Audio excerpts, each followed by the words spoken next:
Welcome. I'm E.G. Marshall.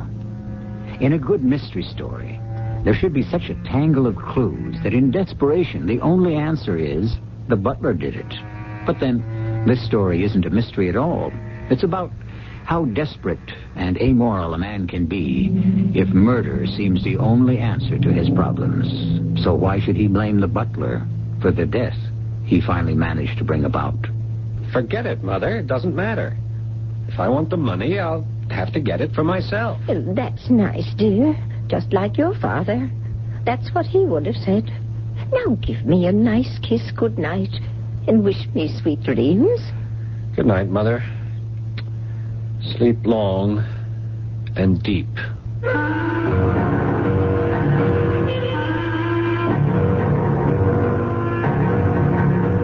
Our mystery drama, A Cup of Bitter Chocolate, was written especially for the Mystery Theater by Ian Martin and stars Joan Shea and Paul Hecht. It is sponsored in part by ARM, Allergy Relief Medicine. I'll be back shortly with Act 1. No human being ever sets out to kill another, do they? That doesn't ring quite true either, because sad and obscene as it may be, a small percentage do. I can't do it, Vera. I just can't. You've got to, Ted. No. It's the only way. There's got to be some other.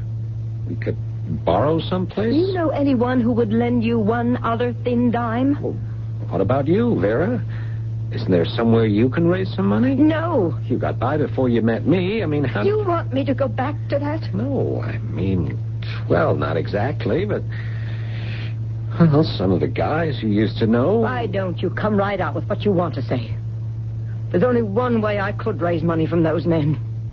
Is that what you want me to do? What are you talking about? It doesn't matter. I'm not going back to that while I have you.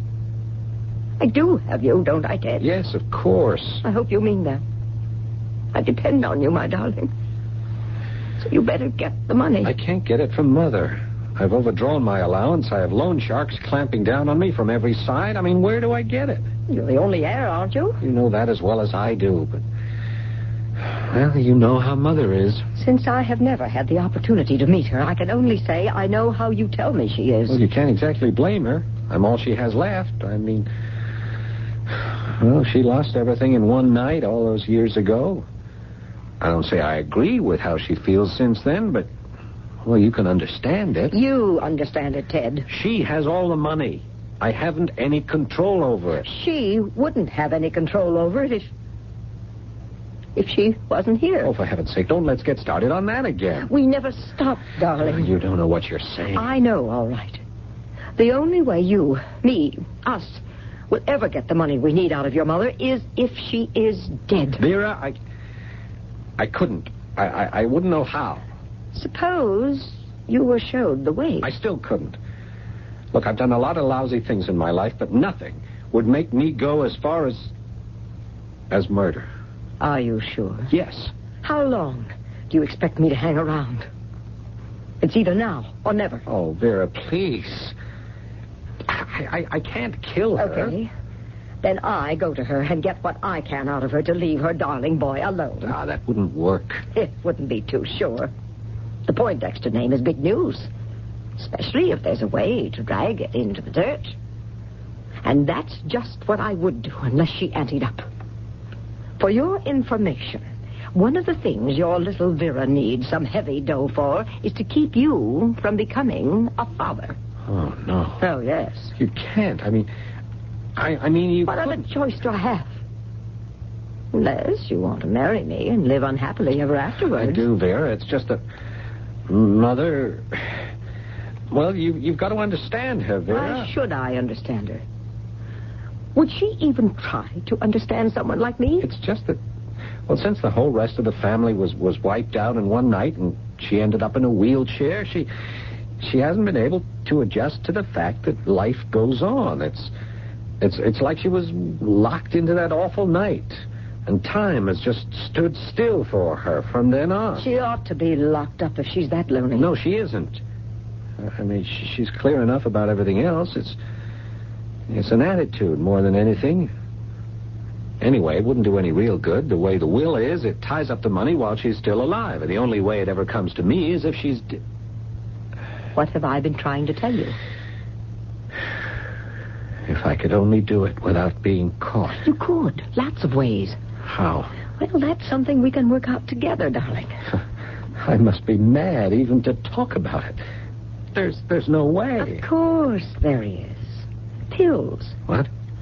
Well, after the accident, she had the nervous breakdown and all, and her back condition. Well, she must pop some kind of pills. Yeah, she has a whole carload of prescriptions. Well, find out what they are. Uppers, downers, you name it. I got a pipeline to any kind.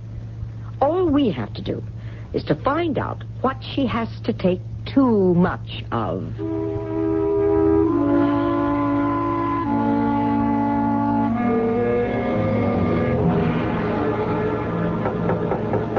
Come in.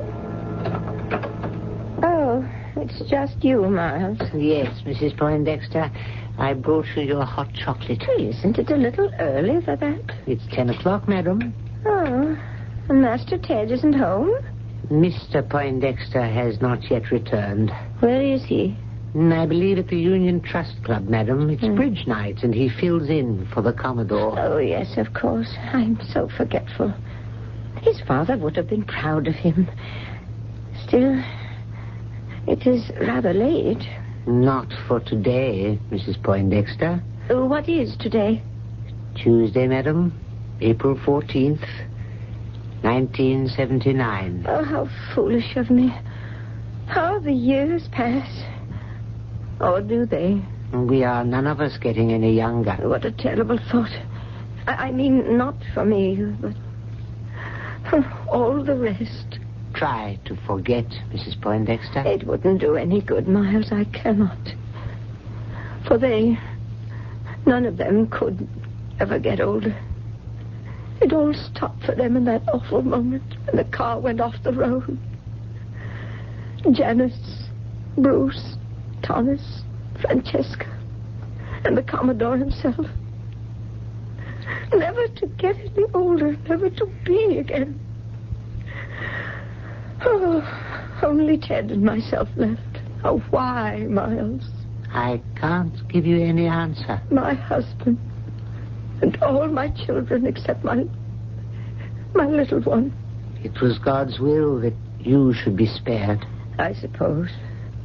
Except, do you know, Miles, I often wonder why. May I pour your chocolate before it gets cold? Oh, dear, thoughtful, faithful Miles. What would I do without you? Yes, of course. Will you have your pills? Oh, I suppose so.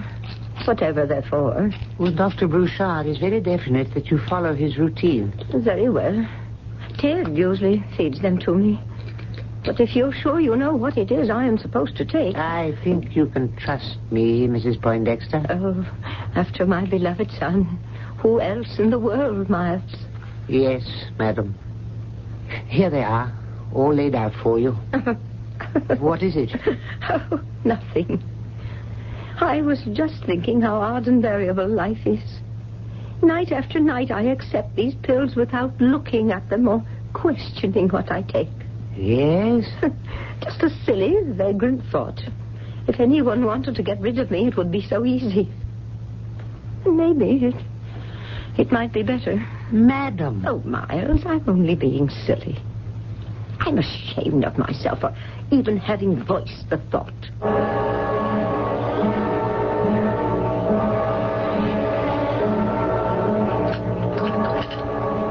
What are you doing, Miles? Oh, Mr. Ted. Just making up your mother's hot chocolate as usual before bedtime. Well, as long as I'm home tonight, I'll take it up to her. You haven't been at home so much lately these days. Haven't I? But that's my business, isn't it? The madam always misses you, Master Ted. I don't have to have a butler criticize my relationship with my mother. No, sir. Yes, so you can leave me to take the chocolate up. I'll try to make it my business from now on.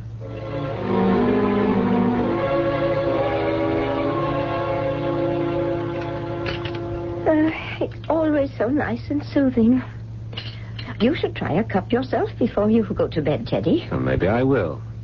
It certainly relaxes you. Oh, yes. But not nearly so much as having you bring it up and just sitting with me for a while. That's the best part of it. Well, I'm glad you think so. We should spend as much time together as we can. If you want. Oh, I do. But only if you want it. Is it what you want, Ted? Yes, Mother. It's one of the things I do. What else? Well, Mother, there are some business things I might like to do if I had some capital. Money? Yes. Well, darling, why not? Just take all that up with Judge Gearing and his law firm. He was your father's best friend, and he'll know if whatever you want to do is a good idea. I don't want to take it up with the judge or his law firm. I'd like to be on my own. And so you should be when you are ready. But in the meantime, don't slink away from good advice. Your father always... Mother, what my father said hasn't much relativity anymore. Well, Look, can't I have some money, some freedom to be my own man? what do you need money for anyway? Oh, forget it, Mother. It doesn't matter. If I want it, I'll just have to find a way to get it myself. That's nice, dear. Just like your father. That's exactly what he would have said. Now give me a nice kiss goodnight, darling. And wish me sweet dreams. Good night, Mother. Sleep long and deep.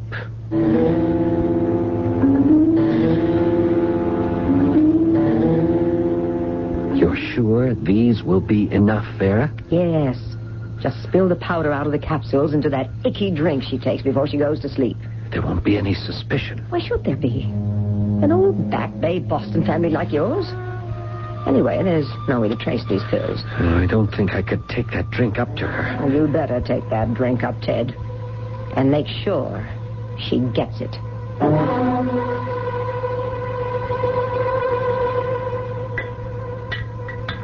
Mr. Ted. Oh, I didn't see you there, Miles. Did you want something from the pantry, sir? Oh, no. Yes, I was just getting Mother's chocolate ready to take up.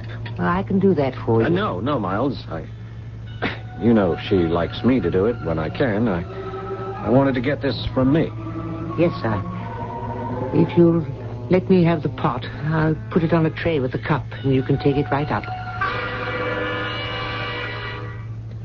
You shouldn't have come back here, Ted. I can't be in the house with her knowing that... You sure she drank it? I watched her swallow every drop. You used all the pills? Yeah, Miles nearly caught me at it.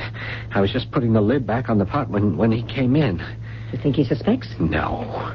All right. She's got to get back there and empty out all her own pills so that it looks like suicide. I can't look at her dead. You've got to, Ted. It's just how you wanted to see her all your life.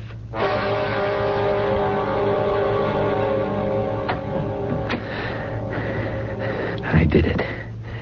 And you're gone. And I'm free. Free at last. Ted, darling. Oh, what time is it? Oh, what are you looking at me like that for? Well might she ask that question, for Ted Poindexter's blood has run cold as his mother's corpse speaks to him. Frozen in white shock, his mouth hanging open loosely, while a scream of terror crystallizes in his throat. He is speechless. How can the woman he murdered be alive? Or is she a ghost returned to haunt him forever? I'll be back shortly with Act 2. A gray woman, old before her years, lies in the middle of the bed, gazing up at the sun, who is her whole life. It would be beyond her comprehension to learn that he has just tried to take that life from her. As for Ted Poindexter, after his initial shock at being spoken to by a woman he considered dead, he has not gotten the grip on himself.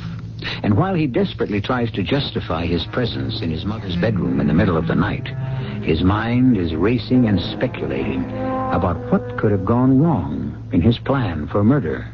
What is it, Ted? It's all right now, Mother.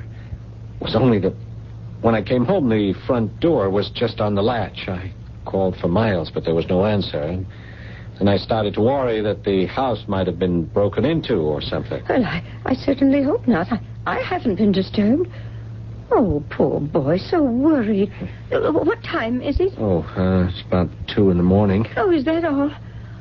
Oh, I really feel quite wide awake. I'm afraid I don't, Mother, so I'll say goodnight and let you get back to sleep. I'll turn the light off. I wonder what happened to Miles. Well, he came up about 10:30 and knocked on the door to see if I needed anything. I told him no, and he said he was feeling a bit tired and was going to bed.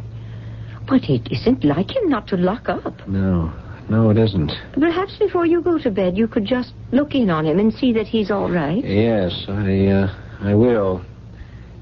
Good night, Mother.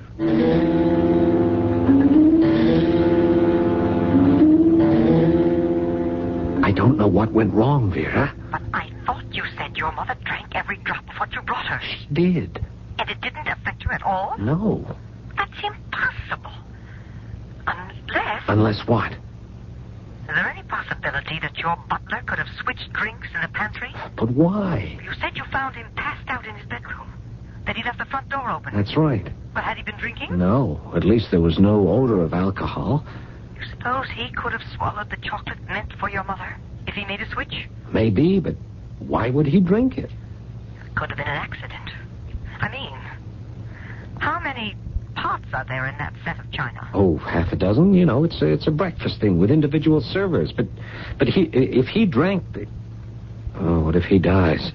How do we account for him? How do you account for him, you mean? Ted, you better get a doctor there fast and keep him alive. Maybe, for all I know, I'd be better off with Miles dead. Only I'm not, Mr. Poindexter. I'm not dead yet, by a long shot. Ted? Ted, what is it? What's wrong? I can't talk anymore. I'll have to call you back. I thought you were in bed, Miles. I was. I lay down for a few minutes. I had no right to fall asleep. Why not? It's not a very good way to protect Mrs. Poindexter. Yes, forgetting to lock the front door wasn't a very good way either. I'm afraid she has less to fear from outside the house than inside. What the devil does that mean, Miles? I think you know, Ted. Ted? Where we stand now goes a long way beyond a master-servant relationship. Oh, and where do we stand? I've been with the Poindexter family for nearly 40 years, long before you were born. I consider them the only family I have. I think, or always thought of every one of them as mine. Except you. Yes, I've always been quite aware of your disapproval. My feelings for you are a lot stronger than that, my boy. I can live without your love, Miles. Get on with it, huh? The rotten apple in the barrel. The bad seed. You've never been any good. You have no right to judge me. If I didn't before, I have now. What does that mean? The girls, the shoddy little affairs, the petty thievery, the drugs. They're all one thing. But murder is something else, Ted. Murder? I know about the woman you're mixed up with. I've followed you more than once on my days off. You stupid old meddler. Why couldn't you mind your own business? I considered it mine. Because I know you only too well. I could see that desperate thing building behind your eyes.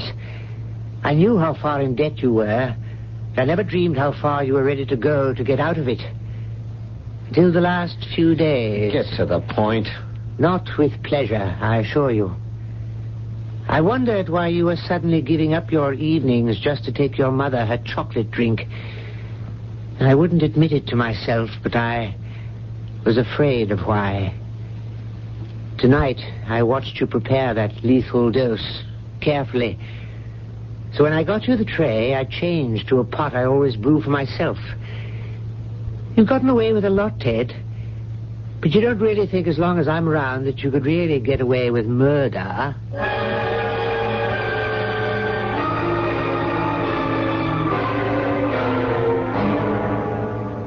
And Miles didn't drink the chocolate with the pills in it? No. Then why did he pass out? I don't know. He's an old man. He got tired, maybe. He may be an old man, but he's got you right under his thumb. Well, as long as he has that chocolate drink stashed away.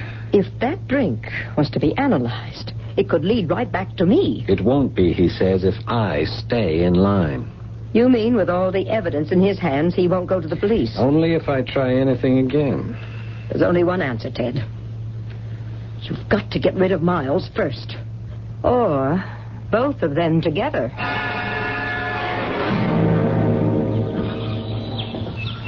Oh, I'm sorry about that, Mrs. Poindexter. What, Miles? The squeak. I've got to oil that wheel on your chair. Oh, it doesn't matter. I don't even hear it among the bird cries. Oh, what a perfect day to be alive. I do love the spring so, when everything is being reborn. Yes, it's my favorite time of year, too. Hold the chair, Miles. Yes. I'd like to get out and walk a bit. Are you sure? Oh, yes. I've been doing a lot of walking lately, and my back seems to hold up very well. I think it's a phase, some kind of cycle. They say your metabolism changes every 7 years. Look. See? Oh, it's wonderful. Oh, that's how it feels.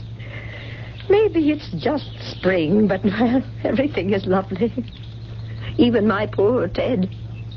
Ted? I've always been conscious, believe it or not, how I hemmed him in. I suppose he must have resented it. But the last week, he doesn't seem to. Oh, maybe we've found an accommodation somehow. I hope you have. And you walk wonderfully. Well, the doctors say in time I could get back to normal. With your help, or someone's, of course.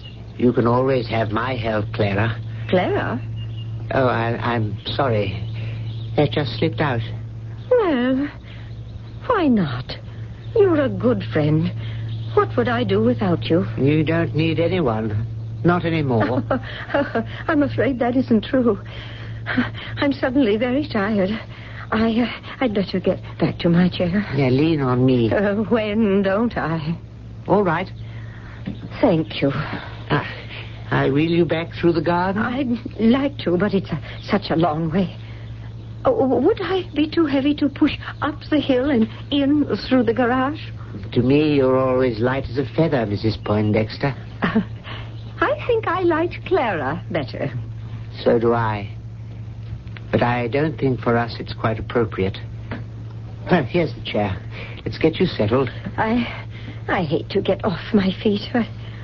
I still do get a little tired. That will pass. Oh, that's Ted. Oh, I don't know why he likes those funny little low-slung cars. That's not so little, that sports car. You'd be surprised how much it weighs. Wheel me up the drive, Miles. Ted's just getting out. I want to ask him something. Yes, here we go. We should have leveled off this incline long ago. With those concrete walls on each side, it's like going up into a tunnel. I always used to think when I parked and got out to open the garage door, if the brakes would ever go, Oh, what is it? The car. Ted's car. Ah, good Lord. It's slipping backwards. Ted! Miles, look It is out! coming right at us. Too fast. It must be in reverse. Oh, Miles, we're trapped. Hold on, Clara. Hold on.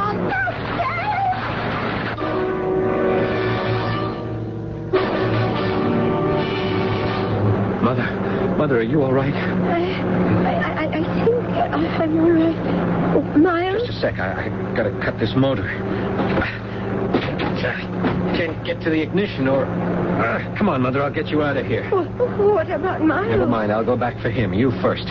Here, let me get you. Hurry, Ted. You've got to save Miles. Yeah, one at a time. There. Okay. I'm all right, Ted. Now get back before it's too late.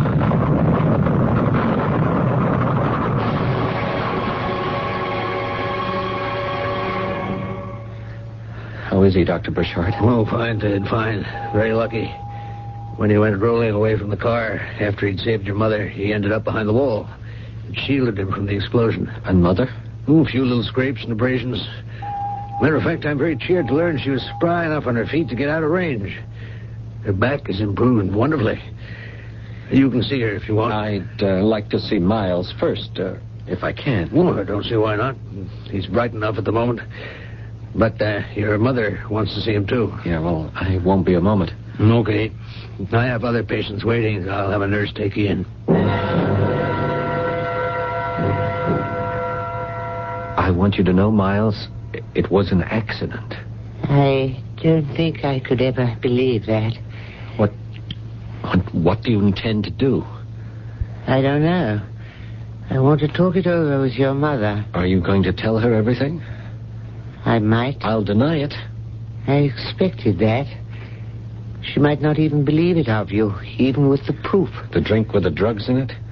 That really doesn't prove anything. No, not in a court of law, perhaps. Or to my mother. We shall see. That's something we'll know by tomorrow. And in this world, nothing is certain but death and taxes, said Mr. Benjamin Franklin. For once the great sage was wrong. In this tale, it seems that death, even if prevalent, is very uncertain. I wonder if it'll ever come about, and to whom. To find out, join me shortly for Act 3.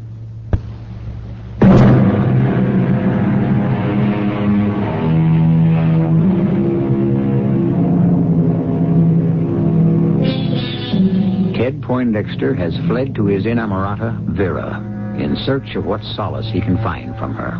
Clara Poindexter has come to visit Miles in his hospital room, proud that with some help from a nurse, she's been able to walk there. Fortunately, she is seated beside his bed now, for what Miles has to tell her is enough to make anyone reach for support. I don't believe it, Miles. I just won't listen to it. You have to, Clara. No. How could you do this to me? Ruin what little life is left to me. All I want to do is save your life. By telling me that my son wants to take it from me. If that's true, what's it worth saving for? Clara, listen to me. You've still got a lot of years. Now that your back is responding to treatment, now that you can walk again, you can shake off the past and look forward to a future. There's been enough disaster in your life. You've got every right to a future that can bring you some joy and some laughter and happiness. I tell you, frankly, that up until recently, I had some hope that I could share it with you. What? Well, it's not so impossible. If you forget that I'm a butler, you can remember that I'm a man, and that I've loved you for more years than I care to remember. Miles... I don't know what to say to that. As it happens, you won't have to say anything. Now, just a moment. I don't know what kind of snob you think I am. No. I don't think you're a snob, but coming from our background, it might have been difficult. If I thought I was enough woman for you, there would have been no problem. The problem is that I am not enough man for you. I'd decide that. You can't. I'd like to see you stop me. Clara, forgive me for having to say this. I have to stop you because I'm dying. But you... I'm not so young that I can complain. The other night, when I fell asleep and forgot to lock the door, that's part of it. Why I'm here in the hospital is too. Both nights I blacked out because I... Miles... Oh, Miles, what is it?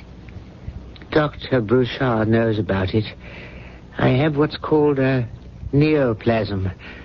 The short and more brutal word is a tumor on the brain. Quite inoperable. But something can be done in this day and age. No, nothing for this one. It's growing. I haven't long to live. Oh, my poor Miles. What can I do for you? It's not what you can do for me, Clara. It's what I can't do for you anymore. When I'm gone, I can't protect you. But I'm getting well again. I don't need protection. I wish that was true. I don't want you to worry about me. But I do. Maybe I should bite the bullet and accuse Ted of attempted murder. Miles, you couldn't do that. It isn't true. Today was an accident. Maybe, but the drink he made for you was deliberate. I'll never believe Ted could do anything as dreadful as that. Even if I proved it to you by having it analyzed? No. Miles, why do you want to destroy me? Destroy you? Nothing is further from my mind. I only want to save you. From what? From Ted? My own son? No, Clara. Even more than that. From yourself.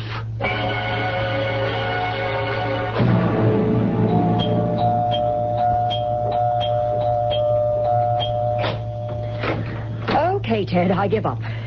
Come on in. Vera, I've got to talk to you. About what? There was an accident today. So I heard on the radio. You tried to get them both, and you botched it. I mean, you really botched it.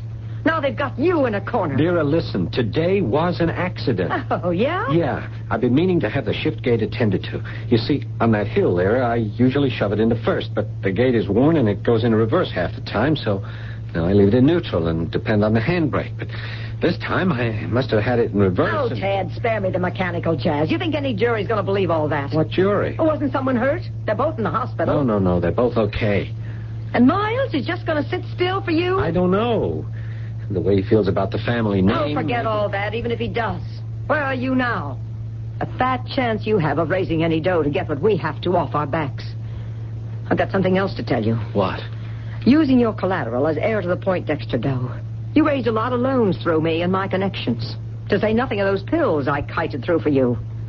We got all that through some pretty heavy sources. And these guys don't play footsie. Now, how are we going to pay off? All right, just give me some time. We're playing out of time, Ted. These guys are leaning on me. And what they do to me is peanuts compared to what they could do to you. So where do we go from here? And it better be somewhere fast. Yeah, there's only one way I can figure, Vera. Can you get me a gun? A gun?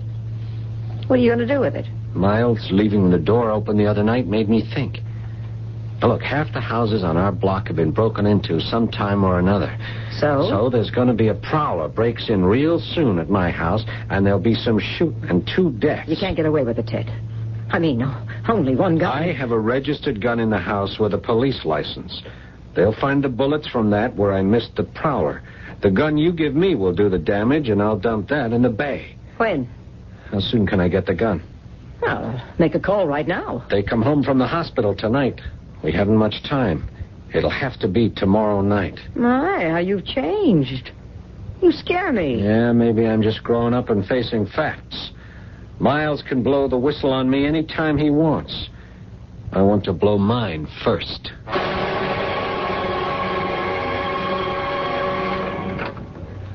Clara.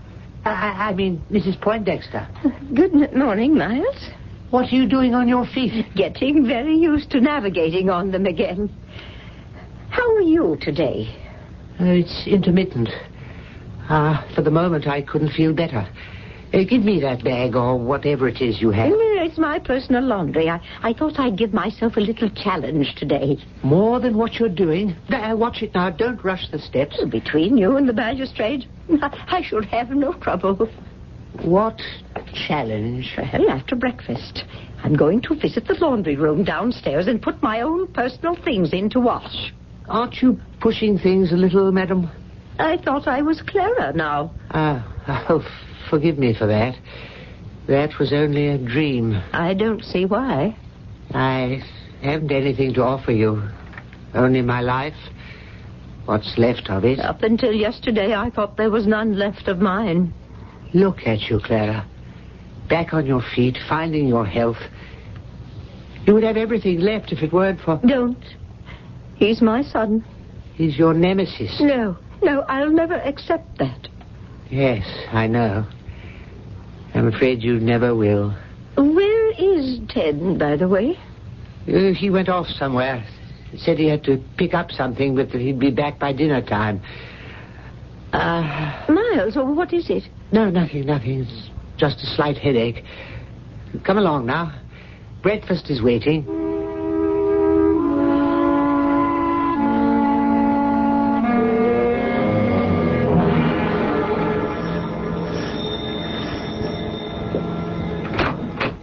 Yes? Pecan repair. You got a clothes dryer under, Fritz? Oh, yes. Come in, please. Excuse me. Yes, madam? I heard the doorbell. Is that Ted, Niles? No, madam. The man to fix the dryer. Oh, fine. As soon as he's through, I'd like to dry that stuff of mine in the machine. Very well, madam. This way, please. Right. Now, what's the trouble? It hasn't been turning itself off. The laundress complains that she's getting some slight electric shocks from it. No, this is the laundry. There's the dryer. What kind of shocks? Probably all in her mind. There can't be anything too dangerous about a machine like that. Are you kidding? 220 volts you're messing with here. Now, just a couple of things have to go wrong, or you don't follow instructions. Bye-bye, birdie. What you mean, bye-bye, birdie? A guy could get killed. How? Well, like this, you see. Now, this here is the ground wire. It ain't connected properly. That's why the maid maybe got a shock or two. Oh. Which might have killed her? No sweat as long as you're careful. And like I said, follow instructions. But how could it be dangerous? Well, you see, like this, supposing you got a wet floor, no ground wires. You're taking a real chance. If you want to figure curtains, supposing you got a metal plate right here in front of the dryer, and you took this ground wire and hooked it up to that. Boom. You got the perfect murder. What kind of metal plate? Well, most anything. Like the front here I just took off to get inside. Hey, you see, there was just a loose wire. Right. Well, you're all set now. I'll just put the front back on. No, that's all right. Leave it off. I'll put it back. I want the maid to vacuum the inside.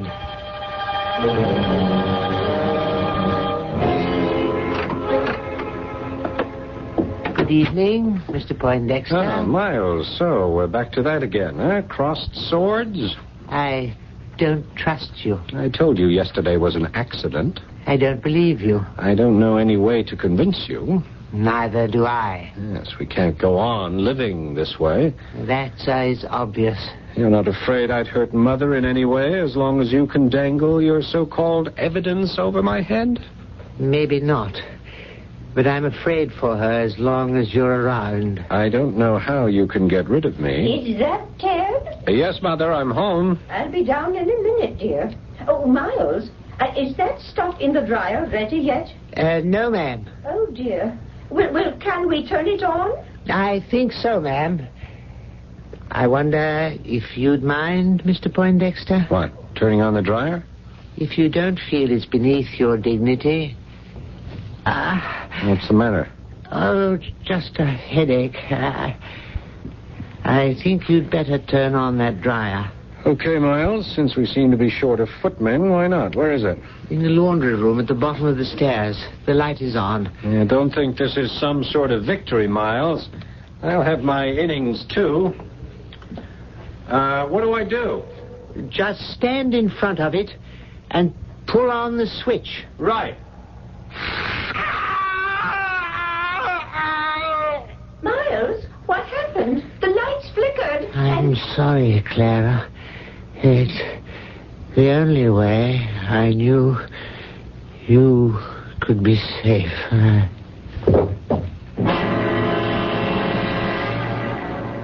You're going to be all right, Miles. They're going to operate. Get that tumor out. Too late. They know that. It doesn't matter. The headaches were so excruciating I couldn't have stood them. This is goodbye, Clara. No, don't leave me. Not alone. Look at you, standing. It's starting all over again for you. For us. Yeah, it's too late. Clara. What? Before they brought me here, I drank the chocolate and washed the chocolate pot. No evidence, no scandal. And whatever happens, I evened the score for Ted's death. A terrible accident. But the only thing that matters is that you're safe. Safe at last.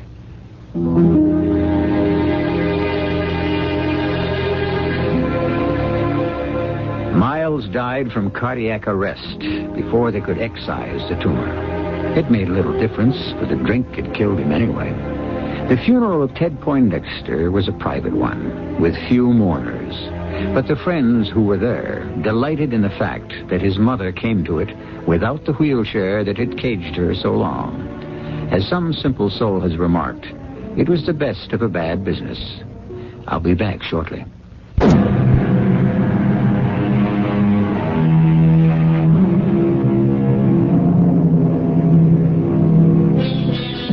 As we said in the beginning, this was the story of The Butler Did It. And of course, in the fashion of mystery stories, we hope to confuse you and that you would never believe it. Only this time, the butler actually did do it. Were you surprised? Our cast included Paul Hecht, Robert Dryden, and Joan Shea. The entire production is under the direction of Himan Brown. This is E.G. Marshall inviting you to return to our Mystery Theater for another adventure in the macabre.